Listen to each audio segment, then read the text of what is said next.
About in Queensland, with Queensland Health, they're about to change, potentially get more staff back, which is much needed. Yeah, so Queensland Health have announced that by the end of the month, those controversial vaccine mandates that were in place for those working in the health industry will be lifted, which means potentially thousands of nurses and other health workers will be able to return if they didn't get vaccinated against COVID.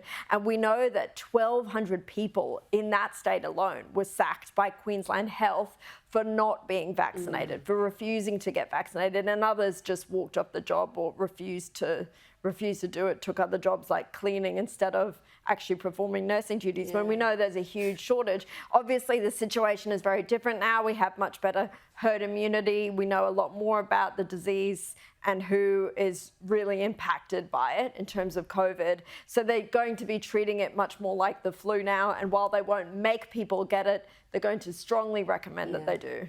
What about pharmacies now? We've heard so much, there was so much conjecture over whether or not this was a good move for patients, for you and I, but maybe not so much for pharmacies. That's right. So this is the 60-day dispensing change. So from now on, if you have a certain type of medication that you've been on for a while, you might be able to get it 60 days worth of that medication other than 30 days, which will mean some people will be able to save a lot of money. Yes. But which is a good thing for patients, as the Australian Medical Association points out. Less money on medications, fewer trips to the GP, fewer trips for scripts, fewer trips to the pharmacist.